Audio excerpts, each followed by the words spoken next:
Okay, we are episode 1 of the Protalk Chit Chat. We haven't really came up with a name yet, but we're going to call it the Protalk Chit Chat for now. I am Terry Rady. I'm here with Max Pipa, who is also a lightweight pro strongman, along with myself. Max is actually in pursuit of his. Are you pursuing a bodybuilding pro card? Yeah. Eventually, that's the goal. Eventually, it would be the goal. So you're not just doing it to do it. You're a psychopath full blown. Yeah, yeah. I would like to. I would like to eventually attain a pro card in bodybuilding. I think it's definitely doable. I hope so. So for those of you who don't know, Max, he won his strongman pro card when you were 19. Yes, sir. You were super stoked to tell this story. So go ahead and tell how you fumbled your way into getting a pro card. Just a little background, I guess. I've been out of the strongman loop. I've been in and out of it a couple times. So, like, the old timers would probably know who I am from like 10 years ago. But then, like, you got that whole crop that you came up with, who some would maybe have heard stories or something like that about, like me and Mike and like Carlos, like all those guys like that were competing in their late teens and early 20s that were just crushing it. And man, like looking back on it, I think a lot of the reason why we were all so successful at those early ages versus like, being successful in strongman obviously is like, it's a pretty objective sport. You just go out there and if you win a contest, like you did pretty well. So objectively, like we were all pretty successful. And a lot of that has to do with, in my opinion, like we had good mentors that had equipment and we had a lot of practice on equipment. Whereas at the time, especially when I was coming up, man, like the only time where people would do 5 events in a single day would be at a contest. Like, dude, I did 5 events every Saturday. Did you really? Every Saturday. Coming up, you did that's how we trained. You're a psychopath. We would, that's just the group I was with. But that's how we trained. Like, it would be like 6, 7, 8. 8 o'clock in the morning, we'd get out there and start warming up, and dude, we'd be there till 2:30, 3 o'clock in the afternoon, putting equipment away, just going through dude, I literally did almost a full contest every Saturday. That is for 3 years. No thanks. Hard pass. Exactly. Pass. I think I did like 3 events every week. I think the most I would ever do is 4. Well, I've learned a lot since then, so I definitely think I have some knowledge that I can provide to the people who are wanting to perfect their game now. Well, not only, you have the experience in strongman, but you also have a degree from the University of Mizzou. I do. I have a degree in exercise phys. It's a bachelor's degree, but it's still a degree. But in terms of what you've done for me, as long as we've known each other, as far as not only being a coach, but a competitor with the mindset, nutrition, just exercises that, I use as staples now that I never really used before. You've definitely helped me a ton. So I appreciate you for that, but I think people listening are definitely going to get a lot of valuable information as well, because that's my main goal, and that's why I'm so pumped to like collaborate with you about this. Absolutely. And get some info out there that I think would have helped, if so I'm currently not doing strongman, if anybody is unaware. And the reason I'm not doing strongman is because I cannot recover from training events, or I cannot. I don't feel like I'm able to compete at the level that I would want to compete at. Right. And because of that, a lot of it has to do with just wear and tear on my body from strongman and from being in the Army, and just abusing myself in those early years, thinking like, hey, like doing it this way is the right way. Like maybe it was, maybe it wasn't at the time, but it was definitely the hardest way to do things for my body. Absolutely, yeah. And if I'm able to help, people in the sport right now help prevent them from making some of those same mistakes I made, because I did all my own training. Like I didn't have a coach or anything other than my mentors that were around me, like with specific event training. But I trained on my own in the gym during the week, and then we would all just meet up on the weekends in St. Louis and train. So, like, I know the majority of people out there right now are probably still that same kid or that same, like, eager Max getting into the sport, who they just want to get better every week, and They want to compete. They want to be competitive, and they want to get their pro card, and they want to be competitive as pros. They want to go and compete internationally. Like everybody wants that at the high levels, but they don't see the pitfalls until it's too late.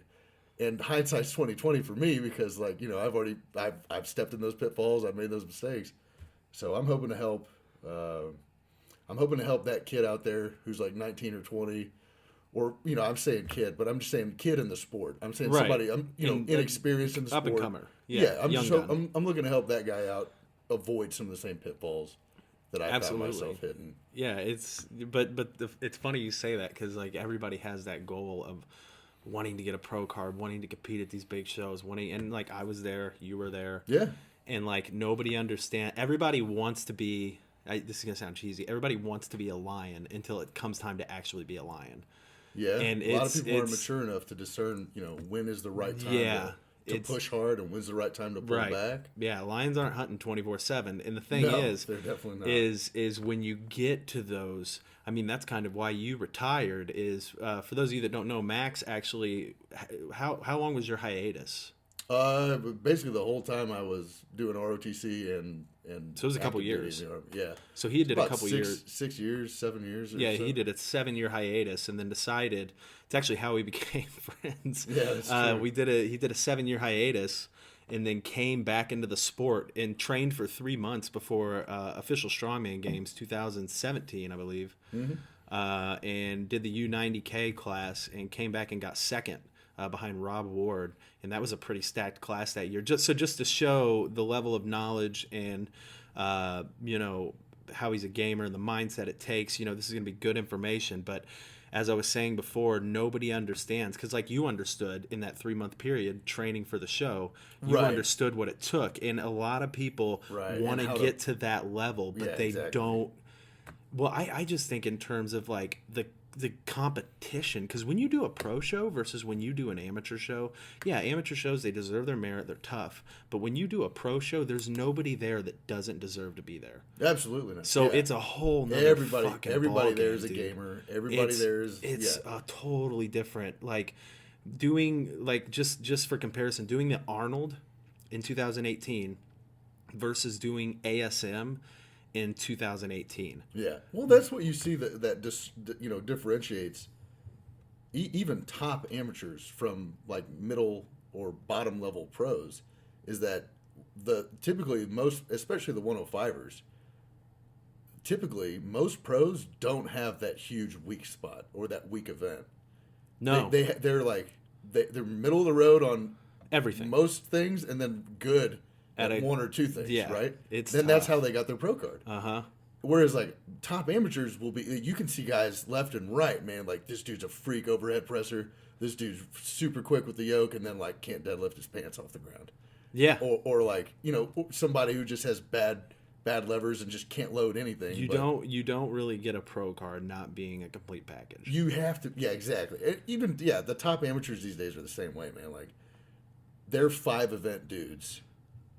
You have to be. That have like 1 or 2 great events, but they're not showing up and like shitting the bed on 1 or 2 of those events and still walking away with a pro card. So let's transition that into, in your opinion, you and I are big on mindset. You being a guy that got his pro card younger, taking that hiatus, coming back.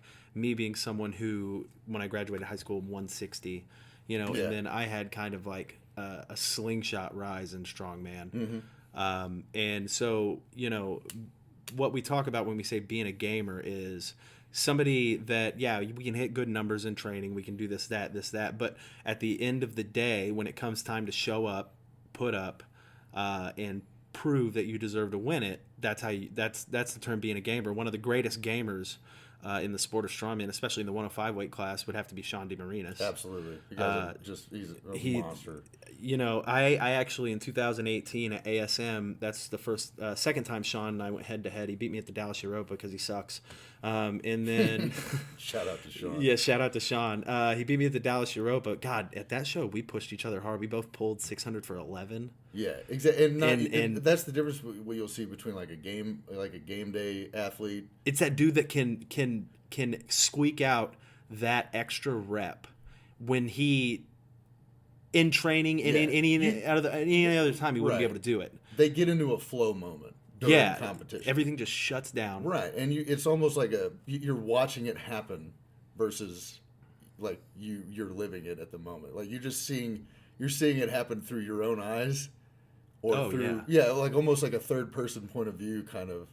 It's very strange, but it's kind of a surreal experience whenever you get into a rhythm where you can kind of replicate these flow moments in competition. It's, for example, like there's been events I know for sure. Like I can assume this about your competition history, and like anybody out there who's a gamer, like this is you to a T. If this is relatable, where you're going into an event and in the back of your head you're like, shit, man, I've only done this for this many reps in training, and then you go out there and as soon as that whistle blows, you blow that out of the water. Doesn't matter. You blow that performance, your best performance, out of the water because you were able to have confidence in the moment. You were able to stay present rather than be afraid because you only did so many reps in training, and then so-and-so competitor before you or before that competitor went and they just put on this crazy performance, and now the number to beat's 12. You've only ever done 7 in training on your best day, and that's when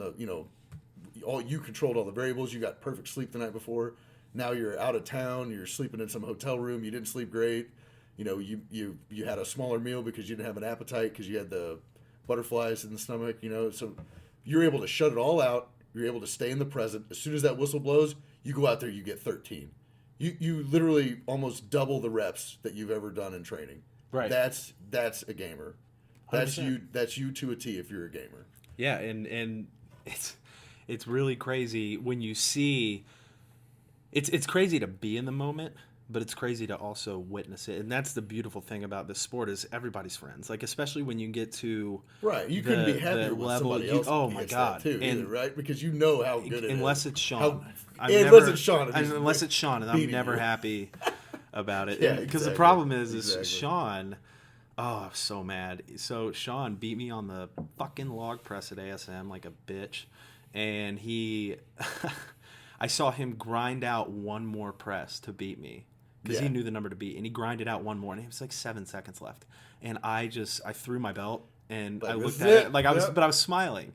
Right. I was smiling when he because you were because you're a fan and you're a fan of the sport. And I'm a fan of him. He was actually. And you're a fan of Sean. For those of you that don't know, in 2015, I watched Sean. He won ASM. That's the year Brian Shaw did ASM in St. Louis. Yep.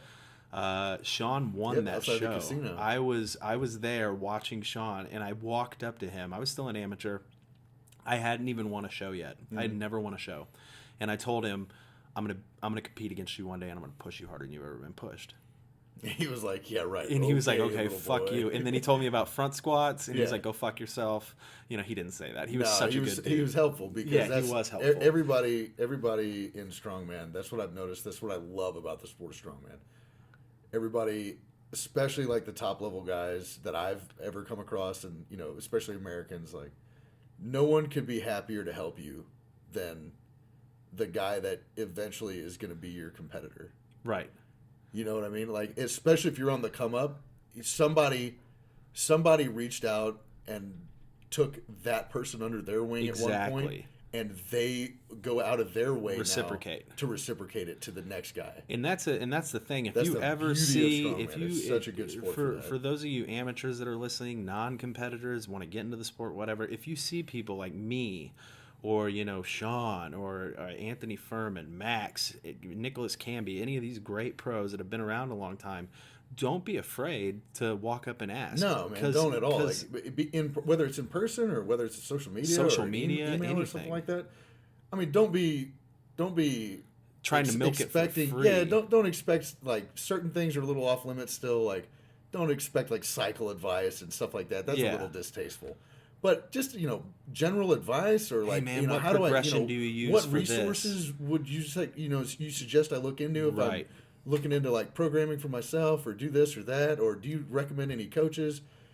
Everybody out there that I know by name right now that I can Nick Campbell, all the people that Terry's talking about, like they will go out of their way to get you on the right track. Absolutely, and get you the information you want to help you get on the level of competition that you eventually want to in strongman. And if you are And really anybody who good, doesn't is a cunt, because that doesn't build or progress the sport at all. So Yeah. if you're one of the people that goes out of your, like, that somebody's approaching you and is trying to get information from you to, like, get into strongman, or to go from, a low level amateur strongman competitor to one of the guys that's taking top 10 at nationals, and you don't have the time of day for them, you're a selfish cunt, and you're not doing anything to progress the sport. And if you love the sport, you would do anything within your power to help build it up. And it starts with the amateur ranks. It starts with getting the sport to be more inclusive, right. and getting people excited about it. Getting people, like, that are, those young kids out there, the inexperienced people out there who just have finally caught the bug. And, like, they're it takes a lot of courage to kind of just hit a person up out of the blue. Absolutely. And, on Instagram, or just Unless send you're me. somebody a random email. Exactly. But you're outgoing. Some of Yeah. these people, like, man, the typical strongman athlete might not be that Right. outgoing or personable. So it just, Well, and it goes without saying, like, if you care about strongman, and if you care about, progressing the sport, you will do whatever it takes to get the people that are approaching you with these questions the information they need. yeah, 100%. And I mean, like, it's all, like we were talking earlier, it's all reciprocal. I mean, I coached Nick Camby for ASM. Yeah. And I mean, he's one of my great friends, and I helped him with programming. I still help him with programming and stuff like that. And he put together, I mean, he pulled like a 200-pound deadlift PR or something like that in that contest. That's huge. It's all about, because here's the thing with this sport, at least that my mentality is, I love when somebody can fucking push me to like a breaking point. The Latin root word of the word competitor. The Latin root is competere, and the translation in Latin literally means to strive with. So striving with everyone that you're Right. competing against. I didn't know that. That is the true meaning of that word. In the truest sense of the word, Is striving together. is somebody Right. who's wanting everybody else around them to be their strongest. Because to if be they're their the best. strongest, you have to Then be the you best. have to be. Whereas the opposite of that word is decompetere, which means to strive against. So Right. if you're the type of person that, You don't in the want back that. of your head, you wish, You're a piece so of and so, like, so and so's going out there to do their yoke, and they're a way better yoke walker than you, and you're just thinking, man, I hope they stumble or fumble or whatever. Like, that's a decompetitor mindset. That's super negative, and it's not going to do anything to help you out. In my experience, the best competitors are the people that have that positive and that true sense of the word competitor mindset, where they want that dude to go out there and they want him to PR their yoke. So they have to go out there and do their best, which is probably not as good as the best yoke walker who just went, but it's still going to make them be their best, and they hit a PR that day, right? Right. That's a real competitor. Absolutely. Going back to just helping each other out. Now, I don't want people to get conflated. I will help with equipment, with food, with training, with programming, all that stuff in a competition. But at the end of the day, I am there to destroy you. Yeah. Yeah, I'm not gonna, like, there's no Yeah, holds don't- bar. I'm not don't get it sandbagging twisted. shit. Like, I'm not holding anything back. yeah, Exactly. you step in the ring against me, I'm there to fuck you up. So, Right. But as soon as it's your turn to go, like, I'll hand you my wrist wraps and Yeah, the nose absolutely. sword, and I'm gonna be cheering you on. Like, I want you to hit a PR too, but don't think I'm gonna Absolutely. hold back when it's my turn. So, Yeah. so now that you've made this transition into bodybuilding, now for those of you that know me, you know I am a huge advocate of bodybuilding style training. I think that bodybuilding, in terms of nutrition, drug use, training, as far as accessory movements and stuff like that, and off-season compound movements, I think that bodybuilding is probably anywhere from 20 to 30 years ahead of strongman and powerlifting. And so Max, now that you've transitioned, now I do a little bit of bodybuilding, but Max has actually done competitions and stuff. For those people listening, what do you think the benefits as far as doing bodybuilding for strongman and powerlifting are? The Yeah, carryover. there are quite a few for each. From bodybuilding to strongman, and then vice versa from strongman over to bodybuilding. So I took some notes down. Terry Fucking put a nerd. Terry put a post up yesterday about getting some questions for a Q&A portion for this. So based on some of those questions, we kind of took some notes last night, and I threw together a few. And this is a perfect topic to kind of go into one of these questions. Basically, from my experience having competed in strongman and now competing actively in bodybuilding, what I noticed the most that strongman could benefit, or the strongman competitor could benefit from his bodybuilding counterpart, would be balance in training, and as far as diet goes, just basic tracking, like tracking your macronutrients no one and your tracks micronutrients. what they eat. They don't weigh, they don't measure anything. They just eat instinctively, which is fine if you're good at it. If you have a good instinct, but if your instinct, Right. like, okay, The people that I've noticed who are the best at instinctively eating, yeah, started out tracking their food for years, most likely. that's typical. That's kind of where I And am then now. they I can kind of know where, eyeball, right? Exactly. and you do too. You'll But eyeball. that takes years to get to that point, and you have to Right. know your body, and you have to take into consideration things like your energy expenditure for that day or for the coming day, and you have to take all these things into consideration. Like, you're training today off of your nutrient intake yesterday. Right. You know what I mean? It's God. not like some random meal that you had 30 minutes before training is going to make your training like That is the phenomenal one today. that No. I've had clients message me. If They're you're- like, had a if you're- big meal, gonna have a good training session today. I'm like, yeah, is that how that works? Is that how? Yeah. Did you Hit me just up tomorrow. Did you just Hit me up assimilate tomorrow. all that food in the last like 30 minutes? Hit me up tomorrow and let me know how it Sick, goes. Bro. Like, that's, Yeah. I guess that's how physics work in your body. That's not how it works in anybody else's. But you tell me how it goes. Getting back to that point with balance and training, man, that could be, it's such a broad statement. But as far as even the physique, like looking at the body and the way the body is taxed in strongman, there are muscle groups that are just totally underdeveloped and undertrained that eventually start to lead to some like could lead to injuries or problems, like at least chronic pain. And the two that we were talking about yesterday, just in conversation, rear delts for the shoulders, Absolutely. adductors for the Adductors, hips. yes. Man, how many strongmen do you know out there that get on the adductor machine and what's super abused train their adductors? or underdeveloped in strongman that I noticed in a lot of my clients is rhomboids. Rhomboids, calves. Like I'm telling you guys, like, but then if you you're- see muscles that are overdeveloped, like Right. traps. So traps, chest, triceps.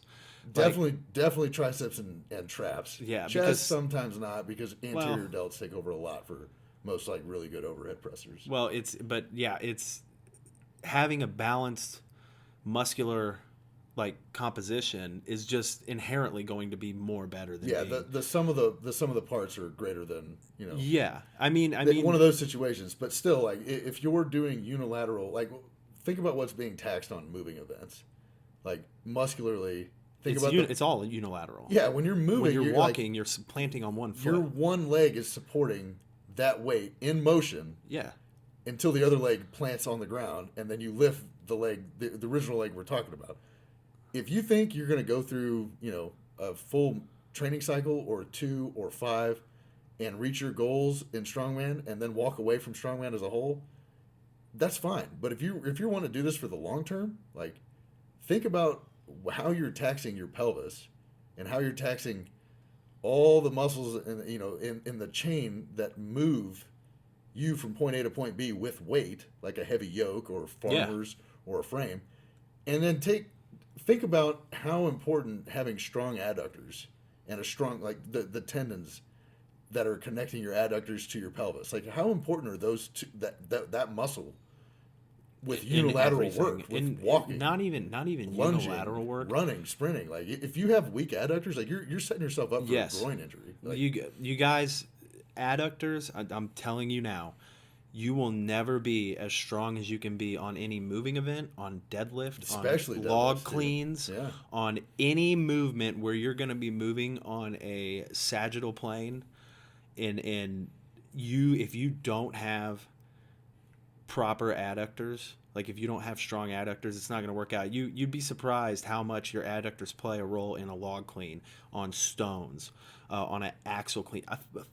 Fucking Brian Benzel tore his adductor doing an axle clean at Giants Live this year. Yeah, I mean, That's how important Yeah. that muscle is in terms of doing strongman Well, movements. That people don't even train it. the problem is, what happens is the muscles that get trained directly and taxed directly from event training, and then that again get taxed and trained with typical gym lifts to support their event training and their event performance, are the same muscles.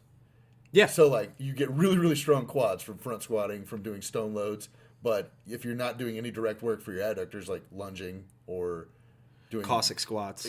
Cossack squats, or doing getting on the adductor machine, Yeah. the good girl, bad girl machine. Just some hypertrophy on it. Just put some size on it. Yeah, man. I mean, like a couple hard sets, like 1 or 2 hard sets of 12, and like, Yeah. man, That'll fuck you up. well, it's enough. It's enough to keep those muscles trained and strong, and somewhat in balance with the muscles that are surrounding them, like quads, hamstrings, glutes. Those other muscles that are working on the same joint, that are now you're getting them up to snuff with the stronger muscles. Because in strongman, So everything, there's a better balance there. right? Everything that we do, even on those one motion, like deadlift and stuff like that, there are going to be other events in the contest. We're always moving on an omnidirectional plane. So if you have underdeveloped adductors, if you have underdeveloped muscles trying to move on a multi-directional plane of movement, you're gonna compensate, and you're just risking injury. You're hurt a hamstring. You're gonna tear a hamstring, like guys, and that's where bodybuilding style training comes in, especially in the off season. The off season is so important to utilize bodybuilding training, just in terms of joint health, giving the tendons a break, putting size on the muscle. Right. I mean, there's so much to gain in terms of being a competitor, because the mindset of a strongman, obviously the best strongmen, like we were talking earlier, have this crazy mindset, but the carryover into bodybuilding of bringing that mindset, Dude, it sends you through the roof. That's the one thing that I've noticed the most about the bodybuilders out there that I've trained with that don't have that strength athletic background. No. Like we were just talking about the gamer, right? As soon as the whistle blows and you go out there and you just have some like unreal performance that you've never done in the gym. Yeah. Like, dude, that's intensity. That is like bread and butter Dorian Yates style. Like, hey man, it's your set. Like, take it to the edge. Well, I mean, when we trained all 3 days I was here this week. Every single session, it was, how many reps did you do with what weight? Right. Okay, I'm gonna beat that. Exactly. I'm gonna fuck you up. That's on what it's that supposed. one. And right. And with form and everything else is assumed that it's perfect. Has to be. Right. Because it's not just, you're not just throwing the weight to try to. Exactly, to guys. beat you, That's right? the thing. That's the thing. We don't mean bodybuilding training in terms of going in doing 4 sets of 12 with curl. You can do bodybuilding exercises, but the difference in bodybuilding training is it teaches you, and this is such a massive carryover into powerlifting and strongman. Bodybuilding training teaches you proper mind-muscle connection. When I don't know if you guys have ever watched my deadlifts. If you watch my deadlift, I don't want to toot my own horn, especially my 18-inch deadlift. Oh, yeah. I have, especially like Sean DeMarinis and those dudes, beautiful deadlift form. I mean, my squat form's great. It's because I can tune in my brain to every fucking muscle I need to turn on that exercise. Tempo work doesn't. Tempo work. I have when the off season hits, my clients dread it because they're like, fucking tempo. Because that's when it's the hardest. Because that's when the hardest your training should be is in the off season. If your comp prep is more taxing, like it's taxing in terms of like the work you're doing with moving events and stuff, but if your comp prep is more taxing muscularly, like overall, than your out of season training, you're fucking doing it wrong, dude. And that's just a caveat off of that. Again, like I know we're just kind of open. It's open talking mic, right bro. now. I can legitimately state that I never went to a contest that I left that felt harder than the majority of my training sessions where I was doing events. I would lift the next day. Yeah, dude, I've done that. I would lift the next day. I've never left a contest where I had my balls smoked more at that contest than I did in training. I did one contest. I didn't want to fucking touch anything afterwards, and it was ASM because it was like ridiculously it was heavy. so fucking heavy. Yeah. Oh my god, That makes sense, it was like 1,000-pound deadlift, Right. then a fucking Right. 900-pound yoke, then a 400-pound stone, Just max the log. most Like it was just Mongolian so. weights you can think And of. I'm competing and I'm going against like James Deffenbaugh, who's won ASM, Anthony Furman, who's won Right. World's Strongest Man at 105 twice. Right. God, that contest was fucking stupid. Yeah. Shout out to Davey McCann for picking fantastic fucking events. That's the one thing I love seeing promoters do is picking just straightforward, bog standard strongman stuff. You can put little modifications here and there, but nothing is better than a promoter who A, tries to get the competitors some sort of compensation if they win. Yeah. B, tries money to never hurt. design a contest with no fucking stupid events like a keg carry, clean and press bullshit like they had at the Arnold that one year. It's Yeah. fucking stupid. But anyway, back to what we little No, sidebar, man, but back to what we were talking about. Now, when we talk about mind muscle connection, we're not talking about, okay, I'm doing single arm dumbbell rows. I'm pulling, I kind of feel it in my lats, but my biceps are getting a little tight. What we mean by mind muscle connection, what I think of whenever I'm doing something like that where I have to strap in, I use my hands to pretty much hold the strap. Yep, your hands are hooks. That's it. That's all they're doing. They're giving that friction to keep the straps in place, and everything I do, especially on like a back day, is driven by my elbows. Yep, elbow position. Is everything for Elbow back. position controls everything on back day. Hip position and hip loading controls everything on like leg day with your squats and stuff like that. If you're trying to like Max, he does a lot of as a bodybuilder. He does his quads like back squats with quad focus. We did them at the end of the fucking workout the other day. It was stupid. It was the dumbest thing ever. But he's trying to hit his quads, so he puts his feet in a position and where his mind can make that connection to hammer his quads. Yes. Whereas me, I put mine in a position where To be I want to more beat mechanically him. Fluid. Yeah, exactly. Right. So I'm going to be like, okay, I'm going to use my fucking hamstrings on this I'm one. gonna use Fuck everything him. I got. Yeah, right. Still didn't beat him. He's a bitch. To be fair, I've been doing that same session for weeks. So That was the first time I've done Specificity AMRAP is back everything. squats. That's the first time I've done back squats in fucking like 8 months. yeah, It was horrible. 365 on my back. I was like, what is this? it doesn't get any easier. It's What is always, this? It's always miserable. Yeah, it's fucking stupid. I'm never doing it again. So carrying on, we took a bunch of notes yesterday. We had a lot of people ask some really good questions. What's one of the questions that we got? Man, asked, I've got one. I think the one I had the best notes on. It deals with appetite. So the question is how to deal with lack of appetite or early satiation with a Okay, meal. so early feeling full. Yeah, so like you're eating, you have an appetite before the meal, and then you start eating, and like you get kind of full really fast. So I just took some notes down here that first and foremost, I think like what else do you have going on with if this is something you're experiencing consistently? I would say add a little bit of cardio Absolutely. to your day. Would you recommend it in the morning? And not necessarily. I don't think it really matters where you fit it in. Just as in a long as you're day. getting a little blood flow? As long as you're getting just stay in the aerobic. gut Yeah, as long as you're moving around and staying a little. I've noticed with myself and with other people that I've helped coach, clients and stuff like that, just a little bit of cardio in the off season. I'm not talking like going out and just running for 5 miles Right. or anything when I mean You're like cardio. 20-minute stair stepper. 20-minute stairs at a pretty low intensity or like a low incline treadmill walk or just walk outside.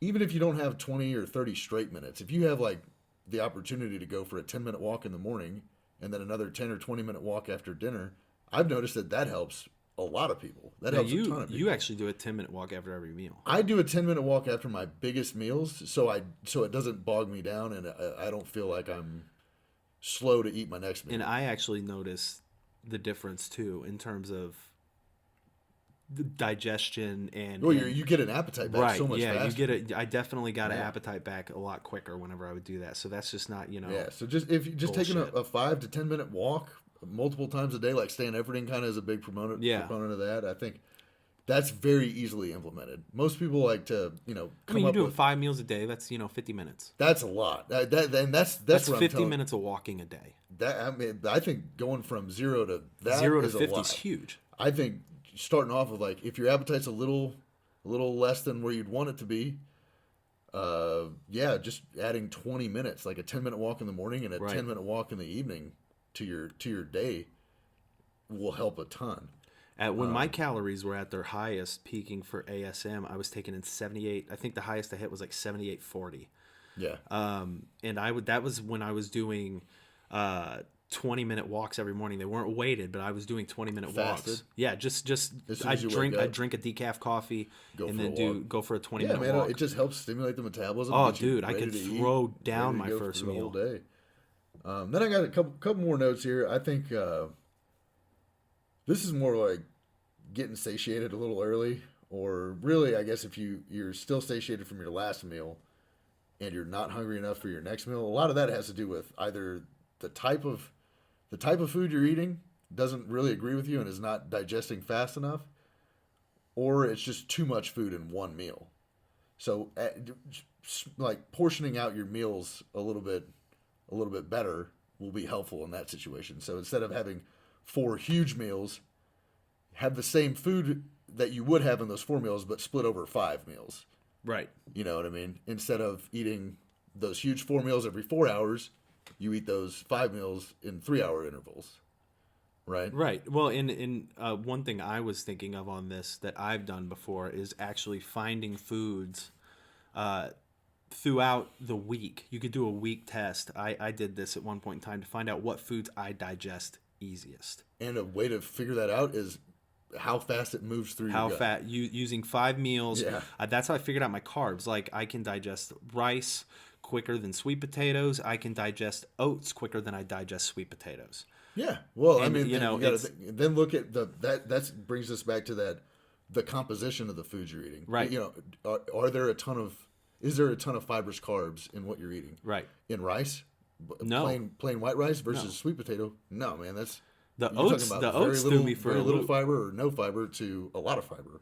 Right, the oats threw me for a loop. I was like, oh, oats are definitely going to be, slower digesting than these sweet potatoes. No. Not for everybody. It wasn't for me. Some people, but some people it could be. Like Alex, dude, Yeah. if he eats a bowl of oatmeal, he says it blows his stomach out.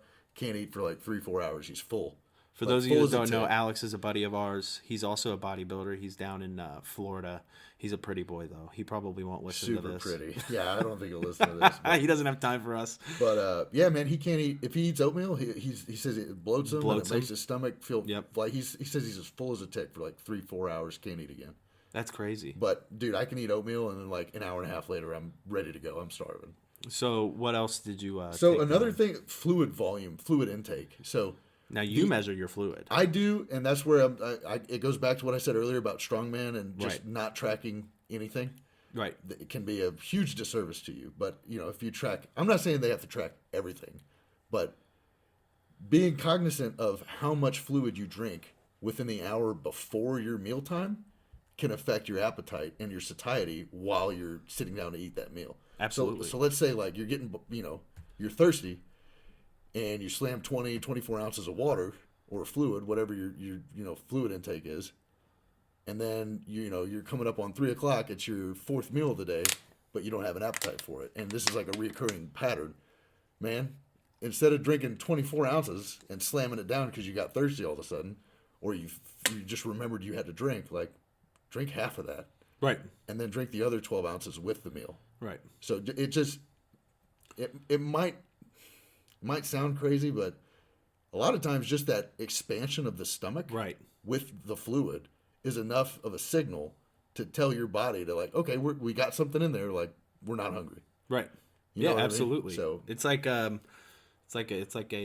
float switch, like on a toilet. Like when man, it reaches, I know when just it reaches the top. dieting down for bodybuilding contests, like the one You're of the a dick. Yeah, I'm a dick, You're but fucking insane. You're my insufferable. water intake goes through the roof, and it happens because I'm drinking fluid. You're at such a high caloric deficit. Just to fill me up, just to feel somewhat satiated. And that's you guys. That's on the flip side of this. Being someone that, I cut 22 pounds for World's Strongest Man. Max has made huge cuts before. When you're dealing with these caloric deficits and you're doing a cut, yeah, you're going to be hungry, but a majority of the time your body will self-regulate to the caloric deficit, and when you're feeling that hungriness, it's more so that you're more than likely thirsty. So drink something, and you can hit that satiation point to kind of make you feel full. It's not going to be the same as food. with that, it's still gonna fucking suck. But Yeah. water is your friend when you're doing a cut. For sure. Yeah, it definitely is. So I think we've touched on, fluid volume around meals is important for not being, for not throwing off your appetite whenever Right. it's time to sit down to eat. Obviously, we talked a little bit about throwing in some extra cardio, but nothing that you have to recover from. So just Right. keep that in mind. And then we Just talked minor about stimulus. meal frequency and the composition of the meals. So the last, but certainly not least, of the notes that I took down has to deal with supplements. And one of those, or two of these would be, special sports supplements, Yeah. anabolics specifically. There's a double-edged sword on both of those. Yeah, Some man. make So you a so lot of- fucking hungry. Yeah, It exactly. hurts. Like Equipoise. Equipoise makes people fucks. hungry MK for a lot of fucks time. me up. MK is absolutely brutal. I can't. Makes my handle blood MK. glucose go through the fucking roof. Does it? Oh yeah, dude. It gets So to like if hundreds. you're having appetite issues and you are using trenbolone and or orals, of any orals will kind, wreck your gut. yeah, and or orals of any kind, and you start out of the blue, start experiencing some appetite issues, man, you're better off either dropping the them dose completely or cutting them. or very minimally cutting the dose. Yeah. At a minimum, cut the dose down, because it doesn't matter how much these compounds are going to help you with your strength. If you're not getting the food in, you're going to be. It doesn't worthless. matter. Yeah, it doesn't matter. guys, remember the drugs, and Max and I will be totally transparent on all this stuff. The drugs are that it's a less than 10% boost you're going to get out of it. If your nutrition, if you're sleeping, if your training and everything isn't on point, Right. the drugs aren't going to. I mean, I've fucking destroyed dudes that are blasting way more than me. Yeah. And vice versa. I've been beat by dudes that are taking less than me. Yeah, So exactly.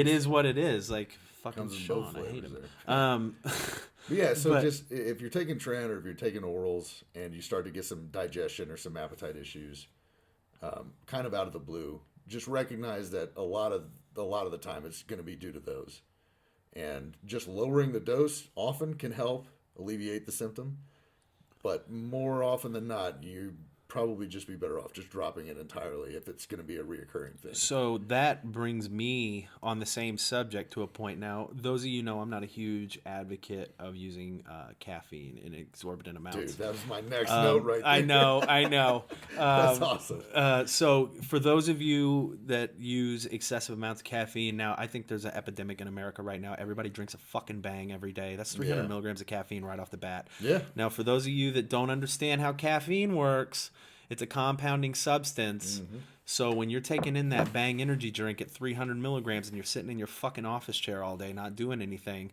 that caffeine is taking its sweet, sweet, sweet time leaving your body. Well, the higher the amount you take in at once too, it does play a huge role in the half life. So Yeah. So if 100 you're taking milligrams, 100 milligrams at once, the half life is like 6 to 8 hours. Yeah. So in 6 to 8 hours time, you got 25 left 50. or 50 left. Yeah. So I like don't do another math. 6 to 8 hours from there, you're down to 25. Yeah, and then so these people are doing 300, and then it's not, And but then but they don't just 6 drink hours one. later, they have a pre-workout. Pre-workout. Yeah, with another 200 or With it, 300 and it's milligrams. probably another. They'll drink another Yeah. Bang at night or something like that. I see Right. people going through 2-3 energy drinks a day So with a pre-workout. If you're one of these people that habitually uses caffeine and or other stimulants, and you're having digestion and appetite issues, Stop. well, just recognize Cut that down. that could be the major cause of it. And the reason is because the first suppresses place. your appetite, yeah. Well, not only that, the reason it suppresses your appetite, the first place the body will always pull blood from is the stomach. It's Yeah, the always gut. going to pull blood from the gut first. So whenever You you're go from, doing caffeine, parasympathetic to sympathetic. Exactly, you go from you don't sympathetic- need to digest anymore. You need to get up and run away from that line. exactly. And what's happening is your body, not only is it pulling blood away from the gut, but it's also vasoconstrictive. Caffeine is a very vasoconstrictive substance, so you're not getting as much blood flow as you would normally do. Now, these energy drinks typically have citrulline malate, beta-alanine, and all this stuff like that. But if I'm not wrong, I don't think citrulline, malate, and beta-alanine have nearly as long as a half-life as No, nowhere near. yeah, as caffeine. So I mean, you're doing caffeine with I got all these vasodilators, but the vasodilators are fucking gone by the time the caffeine's still in your system. Yeah. So yeah, if you're having appetite problems, try cutting back on your caffeine. Max, you actually switched to green tea from coffee, don't you? I did for a few weeks post contest because towards the end of my my show prep, I mean, I'm abusing stimulants. I'm abusing other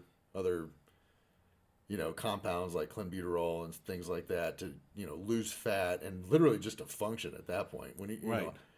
I was on my off season, I ended up around about 6,000 calories on most training days, and an off day would be about 4,500 to 5,000 calories. But at the end of my contest prep, I was at 1,750.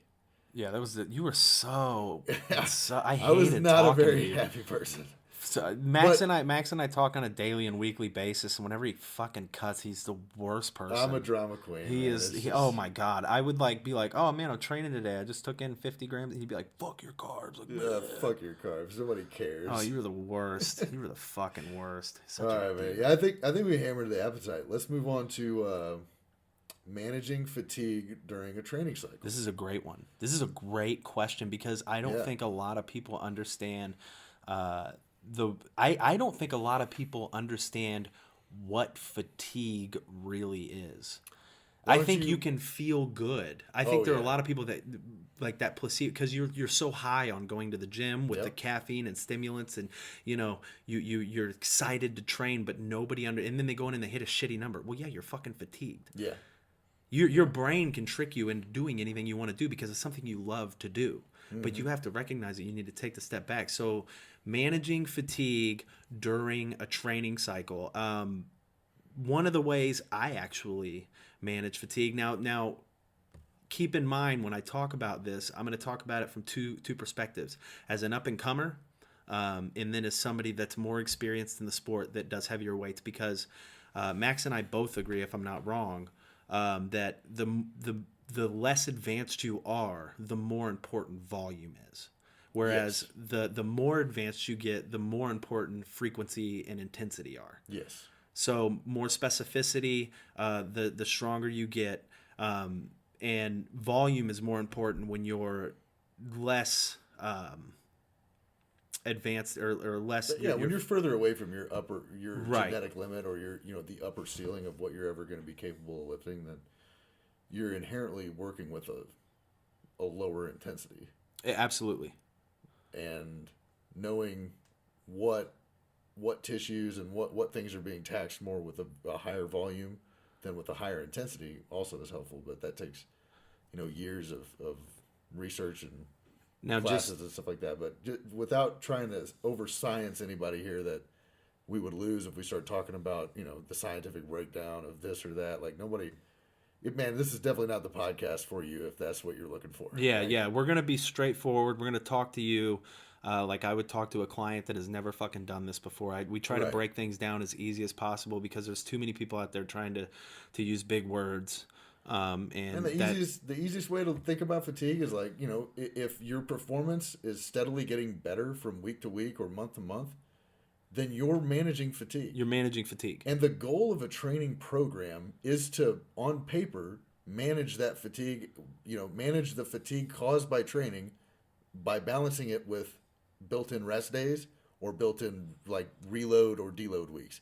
I like the term reload week because You're reacclimating your body, getting ready to reacclimate. I just think when you start talking about deloading or anything, especially with training, it kind of has like a negative associated okay. with it. But a reload, I think people are more apt to like get on board with it and start to implement it. So, and the biggest difference with a deload or a reload in my mind and in my experience with clients and stuff is that on a reload week, I'll keep intensity about the same, but I'll drop volume down to minimal. So like, let's Right. say if, for instance, if it was like a person doing 3 working sets of an exercise and the RPE was, 8 to 9, Now it's going to be the same RPE and rep range, but singles. one set. One set or of 3 to singles. Instead of 3 sets, we're dropping down we're going to just cut the volume down by 60%. Yeah. We're just doing one working set. Total tonnage, baby. Right. So that comes down, and they're able to recover a little bit easier. Right. So you're getting recovered. You're reloading that week of training, but you're not losing anything by dropping the intensity. Right. And it's a good way to still mentally move some heavy weight. Now you're actually a big RPE guy. I like RPEs better than percent based programming, in my opinion. I think it puts the onus on the end user rather than the onus on you just don't like responsibility. That's one thing, man, but it's reactive to a person's recovery that day. And right. Like where they're at, that day preparedness. So physical preparedness wise, like if the bar's moving and you feel good on the day that you're planned to only do like 70%, and man, everything feels great, the stars are lined up, like man, if the pan is hot, cook. Like throw it on there. Let's do this. Like let's use a higher load. I actually use that because it's property. It's reactive to the RPE anyway. But as long as if you're following a plan and the RPE is higher or lower, like it doesn't affect the weight. You could be fatigued and the weight is high or low depending on where your fatigue is. Sometimes that I think it depends on the client really from a coaching perspective. It depends on the client. I'll do a lot more RPE based stuff in the off season. Because I can let them have a little bit more free reign. Mm-hmm. But I think a lot of people, especially people that hire coaches, I have more success using percentages because I know they know their body. Yeah. But I think a lot of people misjudge their body. Expectation. They it's up to me to pull them back. Like, hey, I know you can do this. You know you can do this, but it's not the time to do this. Yeah. So let's not do that right now. Yeah, that's like the super. Just like we had a client of mine last night, Chad Wild, who just won his pro card at Strongman Corp Nationals this past year. Dude, he's natty. He's strong. He's 207 pounds and got his middleweight pro card. Nice. In a pretty good class against like Gary Piotrowski and Anthony Deal. And he was having trouble last night. He felt like he wasn't hitting numbers he was supposed to be hitting, and he's doing RPE based training right now. Right. So he feels like he's not hitting numbers he should be. He's putting all this stress on himself. And we had Max and I both talked to him, but that's where like me as a coach, that's my favorite part is managing stress fatigue during a peak. And I love using percentages for it because I like in crunch time when peaking matters most. I like empirical data.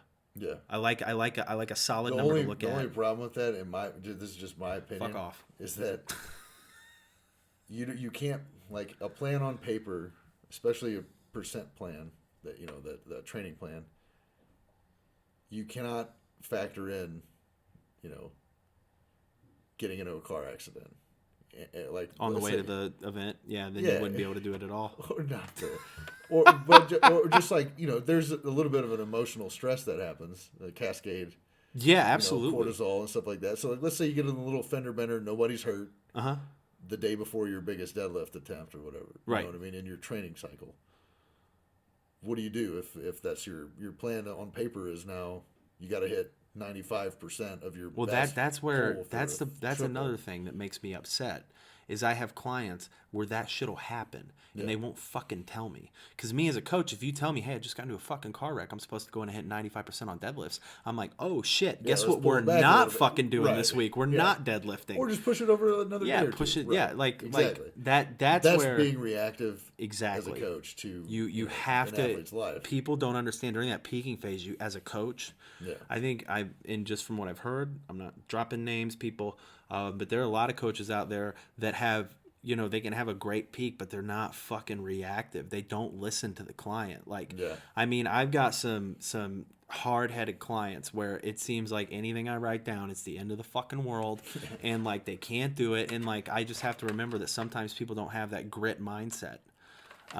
It's something you're born with, really, and understanding as a coach, okay, not everybody's fucking me, even though I demand that they if I can do the workout, I expect you to be able to do the workout because I'm not genetically fucking gifted to do this sport. I'm 5'11", white, and I'm from the Midwest.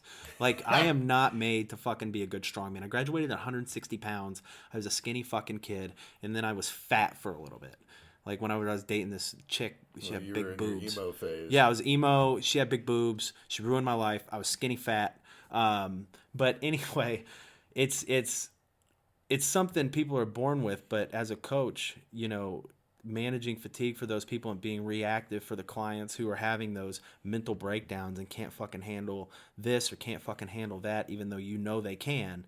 It's really just trying to, figure out managing the balance of the mental and physical stressors, because the mental aspect of it, like, I think a lot of coaches neglect that. They don't listen. They don't take into account the mental aspect of what this shit demands.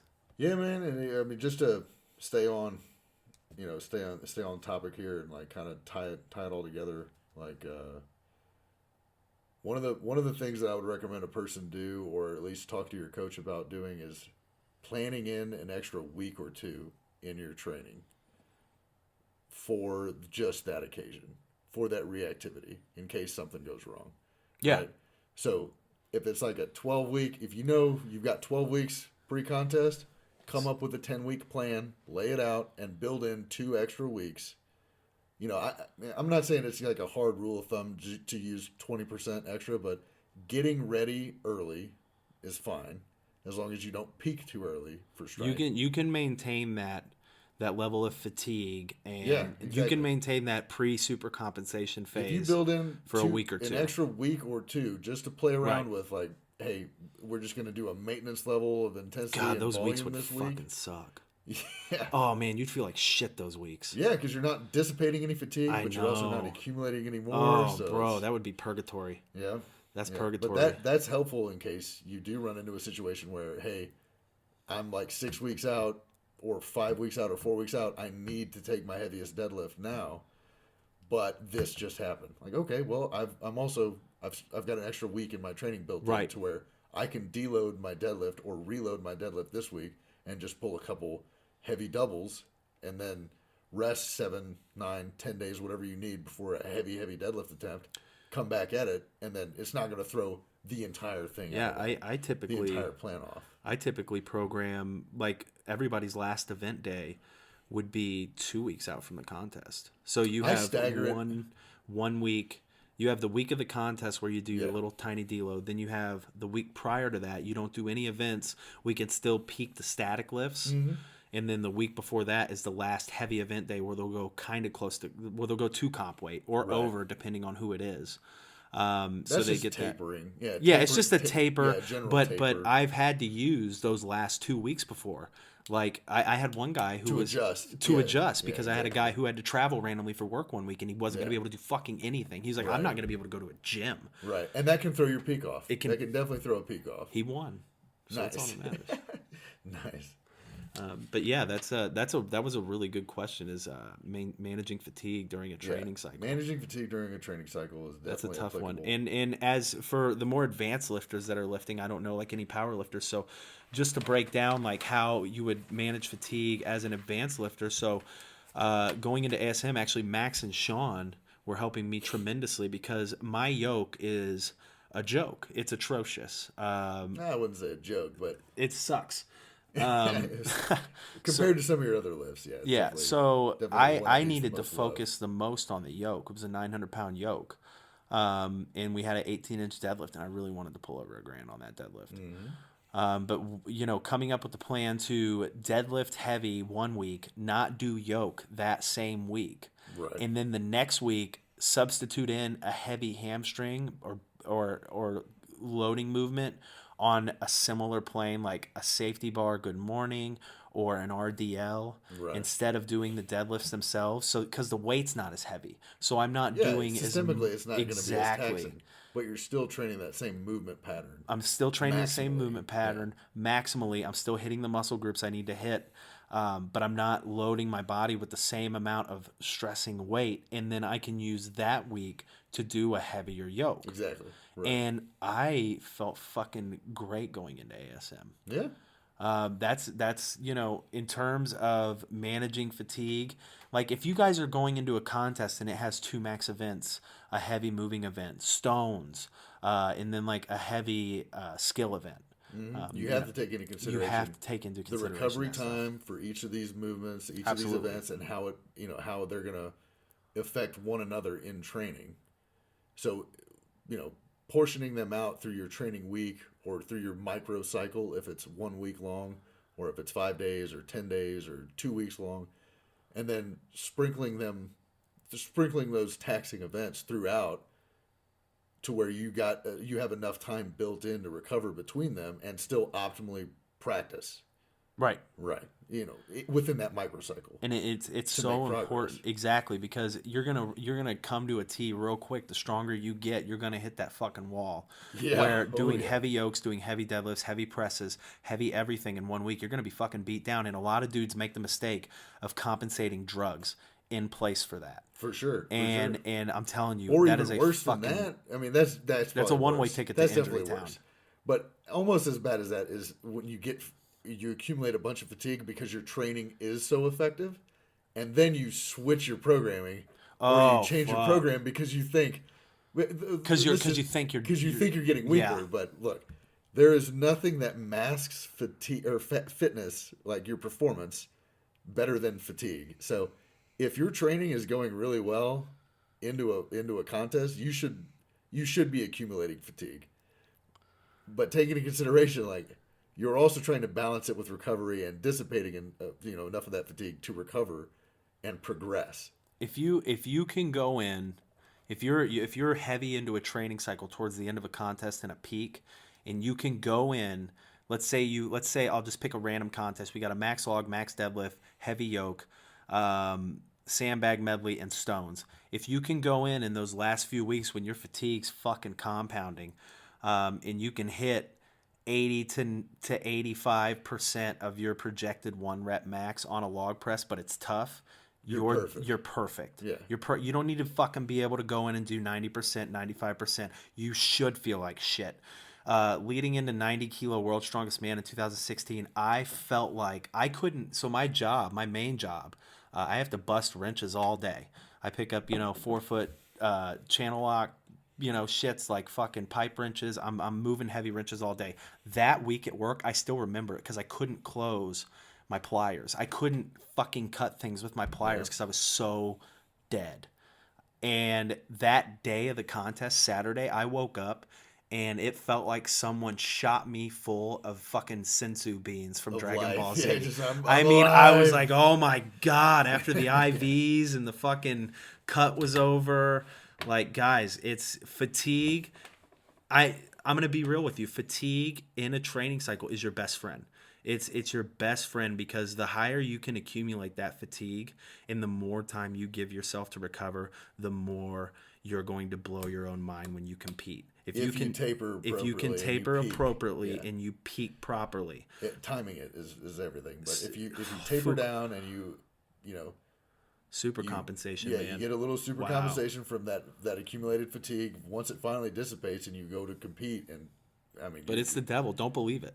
Don't believe fatigue. Your training's not going wrong. It's just fatigue. We're kind of giving conflicted information here. Like, you want enough fatigue to progress, but you don't want to kill yourself. You don't want to kill yourself, but you should also expect towards the end of a training cycle, like, man, you're gonna getting feel like ready shit. for a hard contest. Like, you should, it shouldn't be all hunky dory. Like, you should feel a little fatigued if training is right. Dude, I had a client one time, Caleb Perkins, going into the Arnold 2018, I think, or 19. It was this past year. They had that 705-pound deadlift on the axle for reps. Yeah. And he went in and hit 700 for one, and he was crying to me. Dude, he was like, I feel like shit. That was a PR, though. 700 was a PR. Yeah. And then he goes in the contest and yanks 705 for 3. Nice. I was like, dude, you were just fucking fatigued, man. Just like, That's you gotta all that try, happens, and especially if you guys hire a coach. A lot of you are probably doing this yourself, but if you hire a coach, you hired that person, and you're supposed to put implicit trust in them. Now, if you hire a coach and you go into the contest still feeling like shit, hire a different coach. Yeah, go to another coach because they didn't help. they didn't fucking help you. They didn't help you but yeah, like appropriately.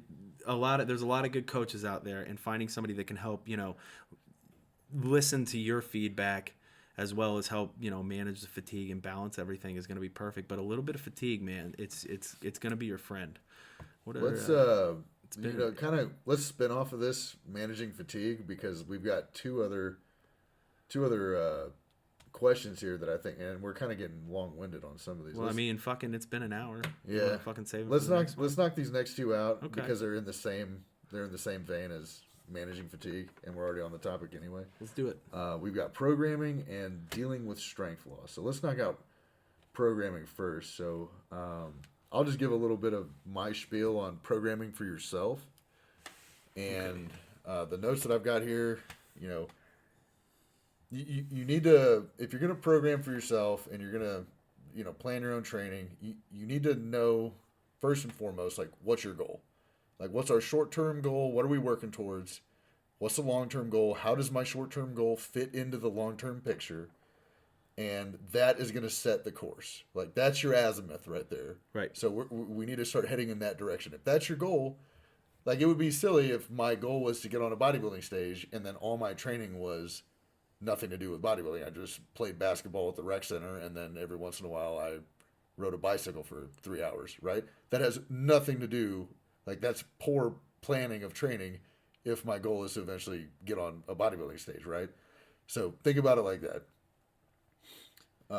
So to take that into consideration whenever you start to plan your movements, like, what movements am I going to use in the gym that are going to progress me, like, towards this short-term goal, right, and eventually towards my long-term goal. So unfortunately, if you're a power lifter, those movements are already chosen for you. You got the squat, the bench, and the deadlift. Nobody ever showed up to a meet. Nobody ever showed up to a powerlifting meet. It's like, all right, guys, I'm going to front squat, I'm going to push press, and then I think I'm going to just do an RDL or maybe a stiff leg deadlift. I'm going to just see how I'm feeling. I thought someone did do that. They might old have. boy from fucking Connecticut. Maybe. I can't remember his name. But unless you're a power lifter, like, the movements are already chosen. I mean, they're chosen for you if you're a power lifter. So you got to plan your training around those movements. Vince Urbank, I think, did that. He reverse grip benched, front squatted, and fucking, like, Jefferson deadlifted or something like that in a fucking powerlifting meet. That sounds like some craziness. I have no idea about that. That's fucking dumb. But let's say you're, for instance, keeping it with, within the scope of strongman, like, if your short-term goal is to just, do a contest or get ready for nationals or get better at strongman, I mean, your movements that you're using in the gym and in training your specific events should be addressed towards your biggest weaknesses, because they give you your greatest return on investment as a competitor. And again, like bodybuilding or just general health, like, pick movements that work on your weakest areas first, and that feel, that you feel within the muscle, and you can infinitely progress, right? So, like a squat, for instance. I mean, it's a great movement if you're doing it with a certain technique for the majority of the population. Right. Like, man, you can't convince me otherwise. No, there's a lot of, it doesn't always have to be with the barbell, suck, but they're great. I'm just saying the squat movement is tested. Like, that is time tested.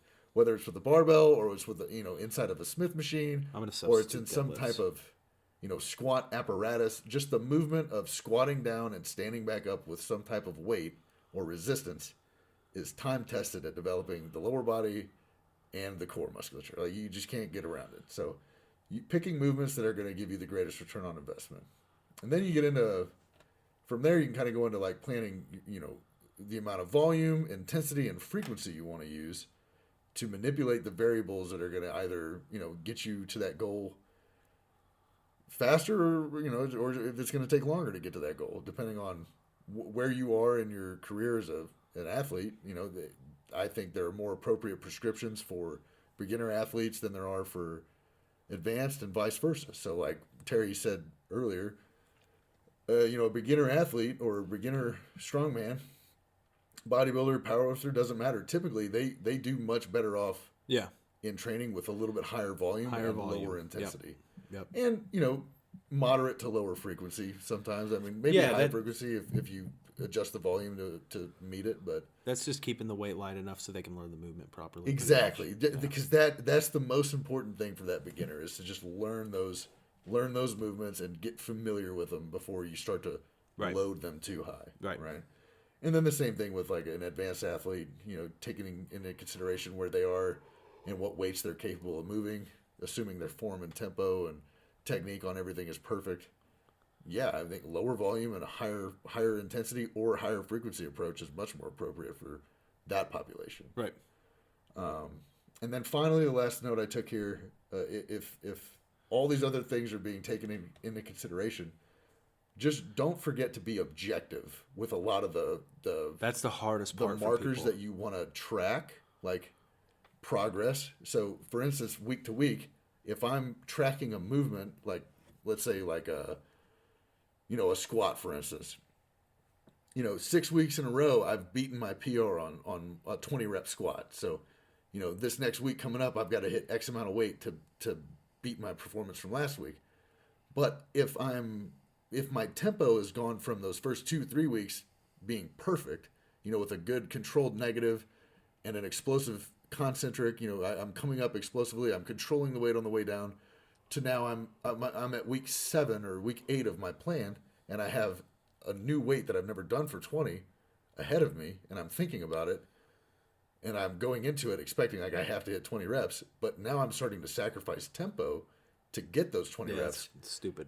It's defeating the purpose. Like you're not progressing, you're just using a higher load, and you're sacrificing, which leads for a better tempo. increase of injury.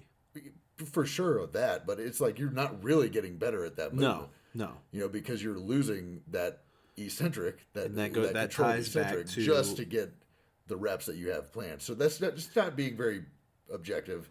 Well, that ties back to how bodybuilding training styles can help strongman and powerlifting. Exactly. So being objective and unbiased with regard to your programming for yourself is huge, because one thing I do with myself, especially with now that I'm doing bodybuilding and everything like that, I email everything to myself for the next week with like changes that I'm going to make in my diet that upcoming week in prep, or changes to cardio, changes that I'm, movements that I'm going to drop and what I'm going to drop them for and what I'm going to swap them out with, changes to rep ranges, anything like that. I just kind of do a roll up of last week,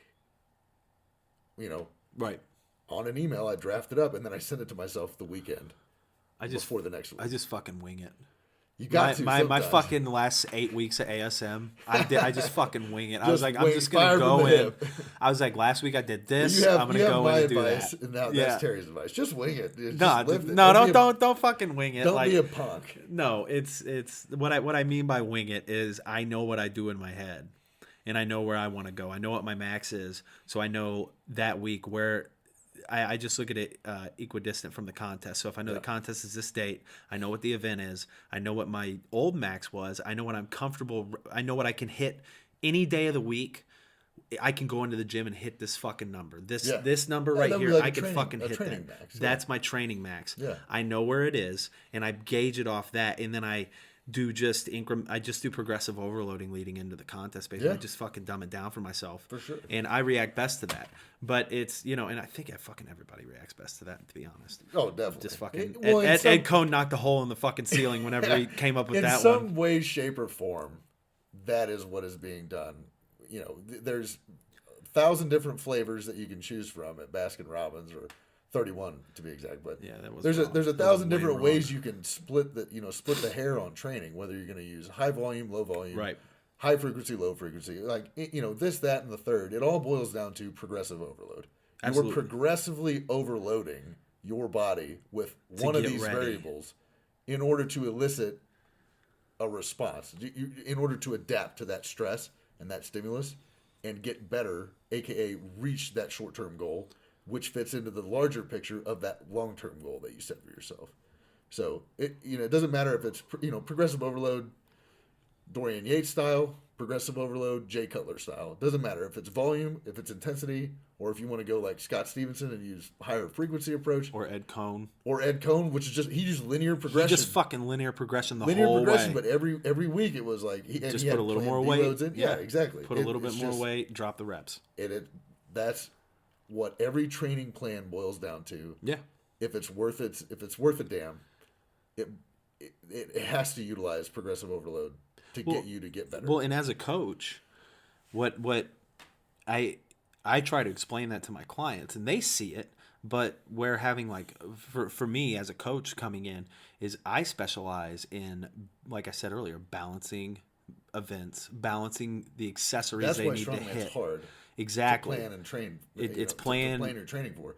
Because those events are so stressful. Oh, man. And then they come in, and then you go into the gym and like, man, I can't hit shit on this deadlift. But, you got to take into consideration 72 hours ago, you did heavy yoke and you did a PR stone load. Like, yeah, man, maybe today wasn't the best idea to go into a heavy set of 5 deads and feel good. Yeah. Like, it's not in the cards, right? But if you had done technique work on Saturday's event day, you would have probably hit it. Yeah, your deadlift would have been majority of people can do a technique focused strongman event session. If you listen here, 3 people, or 4 days later, if you don't do technique-based strongman sessions, you will never, ever, ever be a pro. I promise you. You will never make it to the top. You don't have to go contest weight or more every weekend on your events. If you don't do technique work, because a lot of these people like, oh fuck, the circus dumbbells coming up at the Arnold. Yeah.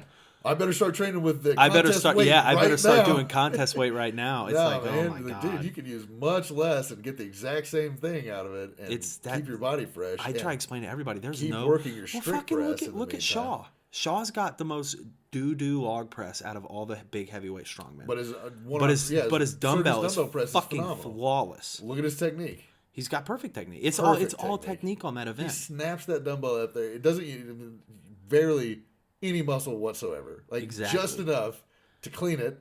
Exactly. Stabilize it and then pop it up and get under it. Like he has picture perfect form. Yeah, I mean for a dumbbell. Yeah. And that's the big thing with strongman is people just I think that's where a lot of amateurs fuck up earlier in their careers. They think I have to go to fucking near contest weight every single contest week. weight or heavier. And every single the contests have only gotten heavier and heavier every year. So it sucks. Oh fuck, it sucks. Oh, it's a nightmare. Putting on their body. I mean, you can be strong and not have to train these events like at their contest weight year round, weekly, and you can still get stronger by progressing your gym lifts, progressing 1 or 2 events every couple of weeks. 6-week focus on log or 6-week focus on yoke or 6-week focus on, one event while the other ones are just taking the technique back burner mode. Yeah, exactly. Like that long-term planning has to come into consideration. Definitely. You're looking at strongman because it's so hard to balance heavy event training with heavy gym training, and you have to be good at those gym lifts. Like we're talking about, guys. There are some muscle groups in bodybuilding that can never be too big, just like there are some lifts in strongman that you can never be too good at. Yeah, you can never be too strong at a front squat. Ever. You can never be too strong at a strict press. Ever. You can never be too strong at a deadlift. Except me. Yeah, except Terry. I'm just kidding. In bodybuilding, you can never have too big a rear delts. You can never have too big a adductors. Yep. You can never have too big a calves. Like, there's just never been a situation where somebody got up on stage like, oh. His adductors are too big. Did you see what JF Carone front squatted? Dude, he was 675 the other day. And it looked like it was an empty bar. Fuck me. 675 front squats. Dude, he front I don't even want to try and unrack that. He front squatted that faster than most people could squat 315. Dude. Yeah, that was nasty. Disgusting. It was so stupid. That was fucking dumb. So last question we got was dealing with strength loss. I think it was more specific, dealing with strength loss after being out of the gym for some time. So, like, let's say, I kind of wrote it down a little more general because there are a couple of times where the majority of us will deal with strength loss, and that's going to be coming off a cycle, coming off a high amount of gear, for sure, coming out of a show where you peaked, right? That's an issue. I think a lot of younger athletes in the game don't understand. Like, hey, if you peak appropriately, that's like a small glimpse of what your capabilities are. Yes. And then when you get back to normal training, like, don't expect to be at that small glimpse level for the rest of your life because you got there one time, right? Like, you peaked for the contest, and now you should be back into that 80 to 90% range for the majority of the rest of the year, right? And then dealing with strength loss, like after time off due to like an injury or just being out of the gym for life reasons, like you had a kid or something like that and you just kind of got out of it, and now you're slowly getting yourself back into it. So each one of these things has different recommendations or prescriptions with how to deal with it, physically. Yeah. And to get back, that kind of goes back more towards programming. But I think they all deal mentally with the same thing, and that is knowing that you once were better than you currently are. Oh, it's so tough to get over that. It screws with a lot of people's heads. And especially it drives your motivation to get out of the gym. Like, you don't want to fucking be in there sometimes. That fucks with people. Yeah. I mean, if you just were what's blasting the point? your face They're off like, what's the point? Like, you're just blasting a bunch of gear, and like 3 months ago when you were front squatting 5 plates for doubles and triples, and now like, God, that was so much fun though. Oh, I remember that. Those were the days. Now 4 plates or 450, like, you're talking like 20%, 10 between 10 and 20% difference lower, and like that feels just as heavy. Like, shit, man, that'll mess with anybody's head. But you got to really take into consideration, like, the stronger you get at TRT level, the stronger you're going to be when you're at prep level. And that's where I'm at right now. I'm on 150 mgs of test a week. Exactly. I mean, and I'm getting strong. That's baseline. Like, whatever if you're getting stronger at your baseline, your peak will be stronger too. Exactly.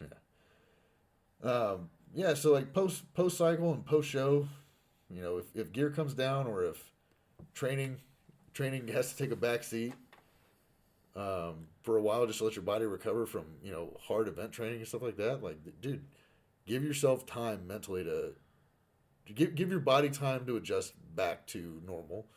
Right. And mentally just know, like, this is something that's gonna happen. Nobody is at their peak strength all the time, unless you're Larry Wheels, maybe, I guess. But most people aren't at their peak strength all of the time. And most people should not be on a large amount of total milligrams the majority of the time, right? Well, but this question I think expands like even further, because the person that asked it was actually I'm pretty sure she's a mom that just dabbles in the gym. Yeah. And from a coaching perspective, that I have gym pop clients. Okay. I see the hardest thing people have to deal with is it's easy as a competitor to, if you're in the right mindset, take a step back, be like, okay, I'm losing strength because I'm off this, I'm off that. As long as I keep pushing, that's okay. But a lot of people fall away from the gym. Was never that, that drive for a bigger cause. It was never the drive to compete. It was never, you know what I'm saying? They just go to the gym to be in shape and this and that. And then life hits. You have a kid, you have finances, something happens, a family member dies. And it's honestly, I see it in gym pop people. It's tough to get them into that mindset where, hey, you got to go to the gym and get this done, because after a gym pop person's been off for a long time, they will lose that strength. Yeah, for sure, but it comes back within a couple weeks. It does, but it's mentally, it fucks time with people. That would be more of like getting out of a habit of training and then getting back in, like having a hard time getting back into the habit, maybe, I think is more of a mental hurdle. I mean, it is, but the strength loss, like you have gym pop people that do powerlifting. They do powerlifting stuff, and then they're like just an example that from my past history with a client of mine. She could hit 135 for like 5 on squats. And then after, she took like a 2 months hiatus, came back, couldn't hit 135 for 1. Well, and then she was like, I don't even know why I do this anymore. All I have to say is, like, man, I think the people that care enough about losing a little bit of strength in the gym from a little bit of time off or from being on lower MIGs, like, I just have a hard time thinking, like, if that's bothering them so much, then why were you out of the gym for this period of time? Like, I was tired, Max. Yeah, I get it. Like you're a soccer mom, and you got to take little Billy and Susie to soccer practice on time. And hey, you got just Netflix because shows to watch. I understand. I mean, you got You got a Okay, busy for- life. for- I just don't feel like For those of you that don't know, Max fucking works and has a kid and yada yada yada. But this motherfucker also, as soon as he lays horizontal, will fall asleep immediately. I So can't he has watch no TV, sorry. fucking. I fall asleep. It's a It's gray just- like his life revolves around being a good dad, his wife, and going to the fucking gym. So it's Man, easy you're for not- him to you deal can't with be- the strength you loss. can't be great at 100 different things. But you're pretty most- fucking good at 3 things: being a husband, being a dad, and being a That's bodybuilder. because I appreciate the compliment first off. Thank you. But you need to recognize how far you can spread yourself and still be good at the things you care about. Oh God. Like, if you care about 10 different things, like, realize you're going to give. I mean, I know my abilities and my capabilities, what I can give to bodybuilding, prep, and I know 2020, that's kind of out of the question for me because we're having a baby in March. Right. And what I know I'm capable of giving bodybuilding whenever I get into that mindset is going to subtract way too much from what I need to give to my family. Absolutely. In the spring and summer. And that's where I'm at. Yeah. Yeah, exactly. My training takes a step back because I would rather focus on my coaching. Exactly. We were and talking about that this. a couple weeks ago, man. Like, when you get into that contest mindset, that contest Fucking, mode, it's awful. it's like a for everything background- around you. It's like a background app running on a phone that just drains its battery. Oh, like, dude, the it's a whole time. cancer. Contest prep's a cancer. If you don't have that contest in the back of your head every waking minute of every day, then you're not. I don't have the same. I just don't know. I don't relate to you at all. If that's the case, like, if you're a competitor and you're and you're able to shut off completely when you're not training, and you're able to, you have a huge contest coming up in 6 weeks or 8 weeks, and it's not just in the back of your mind the whole time you're awake. I don't know how you do it, because I can't do that. I just can't. I just think can't about help it myself. every fucking day. Every waking minute of every day. Oh, it's in brutal. the back of my mind. Like, my fat ass is about to get on stage in 6 weeks. I better be ready. Oh, right? yeah. Or my weak ass is about to have to press this stupid heavy log in 10 weeks. I better be ready. Like, yeah, man, that's a stressful thing. So I just don't think and tying it back to that question, man, I just think the people that dealing with the strength loss is going to affect mentally the most are the people that care about it as much as we care about it. For sure. For sure. That the people that come to mind are like dealing with an injury, like a bicep tear or something like that. That's a tough one. And they're coming back, and they have to, just trust the process. Know, like, the plan that worked for you, that got you to as strong as you were the first time, will work for you the second time around. You just got to give it the time. Nobody ever came back from an injury in 2 weeks. Give yourself the appropriate amount of time to rest and recover and deal with that injury. True. Rihanna Lovelace at OSG Man, this you're year. talking She hurt about- her fucking ankle. She tore her You're ankle and had to talking pull about out of the exceptions. contest. And no, it's not a fucking. She didn't get hurt. Oh, she I'm didn't calling get her out hurt. right now. Oh, Fuck there it, I you don't go. care. I was judging. She fucking said she fucking fucked up her ankle. I was watching her. She didn't fuck up your ankle. She was doing box jumps last week. Well, How are you gonna fuck up your ankle and do box jumps and heavy deadlifts like 2 weeks people later? recover super fast, Terry. Oh yeah, from a fucking tendon tear in her ankle or whatever it was. Tendons recover faster in Great Britain. I don't think you knew that. It's at NHS, bro. It's universal health care over there, dude. They can recover tendons in like 2-3 days. Oh yeah, get the fuck out of here with that shit. Capitalism. Well, this has been an awesome fucking first podcast. We're right at an hour and 28 minutes. That went by a lot faster than I was thinking. I know. High five. High five. So guys, we're gonna keep these up. Feel free to DM me or Max. Give Max a follow at at Max Pipa. That's MAXPIPPA. I'm at Terry Rady. This is the Protalk Chit Chat. So far, we'll come up with a better name. Maybe I like that. It's not a bad name. It's not a bad name because people know I'm not super serious. And anybody in the know is going to appreciate it. Anybody in the know is going to appreciate it. what I Yeah, like for sure. about it They're good. They'll appreciate. It's like a Chit little Chat. innuendo. It's an innuendo, Yeah, exactly. for sure. It's very nice. But this was a great one. Keep the questions coming. We'll answer them from week to week. Sometimes it'll be fucking probably just me when I'm blitzed out of my mind doing nothing by myself. But I'm trying to get Max to get his fucking headphones and microphone and stuff. So waiting for Cyber Monday, guys. Yeah, waiting for Cyber Monday, and we'll have it. You competitors with kids out there know my struggle. Like I'm having to buy toys for myself this week. I'm having to buy toys for myself and GH and fucking. You gotta balance it. You gotta balance it all out. So I'm waiting for Cyber Monday to get the headphones and the mic set up. You got Cyber Monday on Reddit? Yeah. Okay. All right, guys. Well, this has been a blast. Thanks for tuning in.